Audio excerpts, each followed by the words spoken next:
The finale of The Hawk delivers exactly the kind of outrageous comedy we've come to expect, complete with impossible golf shots, fake gambling debts, javelin attacks, and bizarre medical complications. Yet, beneath all the absurd humor is a surprisingly heartfelt story about fathers and son, pride, and finally learning what truly matters. For most of the season, Lonnie Hawkins believed that winning the US Open and completing the career Grand Slam would finally validate his legacy. But by the end of episode 10, he discovers that the greatest victory has nothing to do with lifting a trophy. The emotional centerpiece of the finale arrives on the final green. After an unforgettable playoff that includes one of the greatest shots in golf history, everything comes down to Lance's final putt. If he misses, Lonnie wins the championship. If he makes it, the playoff continues. But Lonnie's mindset has already changed. Earlier, Stacy revealed that Lance supposedly owed $4 million to dangerous gangsters after a gambling disaster in Las Vegas. According to her, losing the tournament could cost Lance his life. Whether or not Lonnie should sacrifice his own lifelong dream isn't even a question anymore. For perhaps the first time in the series, he chooses being a father over being a golfer. Throughout the season, Lonnie has consistently placed competition above family. His obsession with greatness damaged his marriage, alienated his son, and repeatedly convinced him that winning could fix everything. Standing over that final putt, he finally realizes there are things more important than a Grand Slam. He intentionally throws away the championship because he believes it's the only way to save Lance. From Lonnie's perspective, it isn't losing, it's the first truly selfless decision he's made in years. The finale immediately flips that emotional sacrifice on its head. After winning, Lance calmly admits there never were any gangsters. The entire story was fabricated. At first, the revelation feels cruel. Stacy genuinely believed Lance's life was in danger, and Lonnie sacrificed the greatest achievement of his career because of it. But Lance isn't simply pulling a prank. He's using the exact psychological warfare his father spent decades teaching him. Lonnie has always believed golf is played as much in the mind as on the course. He manipulated opponents, embraced mind games, and constantly preached mental toughness.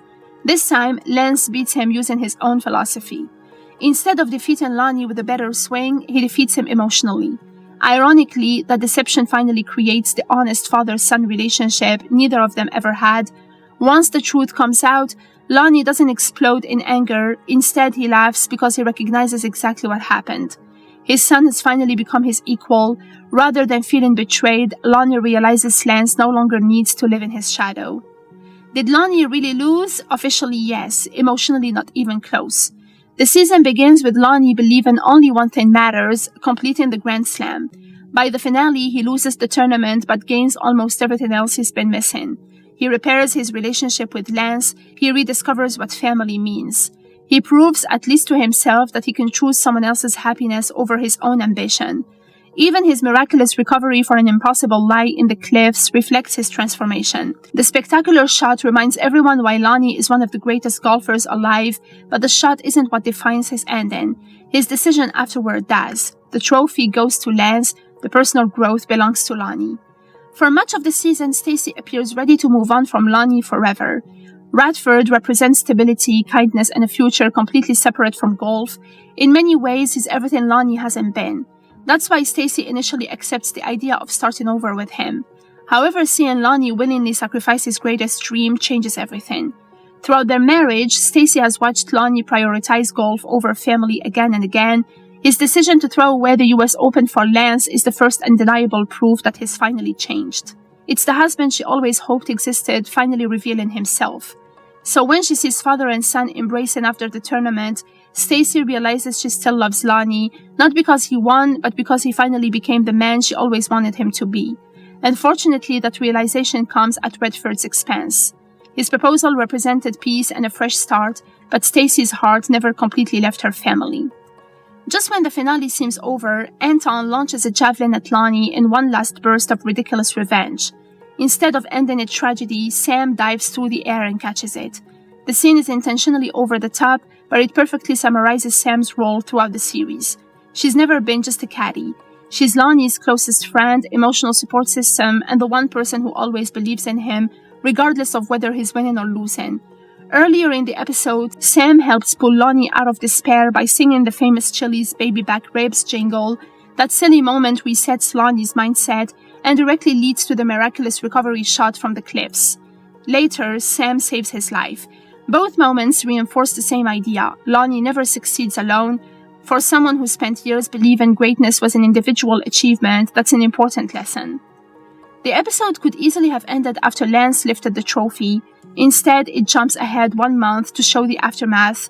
Lonnie's hand remains a disaster, his Grand Slam dream is over, and he never wins the US Open, yet he's happier than he's been all season. He and Lance are planning a cross-country road trip together instead of another golf tournament. He's accepted the honor of captaining the Ryder Cup team. Most importantly, he's no longer measuring his worth solely through victories. The road trip symbolizes something that never existed before, a relationship that isn't built around competition. For years, every interaction between father and son revolved around beating each other. Now they're simply spending time together. That quiet ending matters far more than another championship celebration ever could. The finale argues that the greatest competition was never between Lonnie, Lance, and Golden Fisk. It was between the version of Lonnie who only cared about winning and the version capable of putting his family first. Everything in the episode reinforces that idea. Lonnie rejects another affair because he wants to be faithful to Stacy. He risks his career because he believes Lance's life is in danger. He laughs after being outsmarted instead of letting pride destroy him. Even after losing the tournament, he discovers opportunities like captaining the Ryder Cup still await him. Lance, meanwhile, finally earns his father's respect, not simply because he wins the US Open, but because he proves he can think, compete, and survive on his own terms. By the end, nobody gets exactly what they wanted. Lonnie loses the Grand Slam, Stacy breaks Redford's heart, Golden Fisk watches another title slip away. Yet the Hawkins family finally gains something they had been missing all along, each other. For a series that constantly insists golf is played between the ears, that's the perfect ending. The most important victory doesn't happen on the scorecard. It happens when Lonnie finally stops competing against everyone else and becomes the father his son needed all along.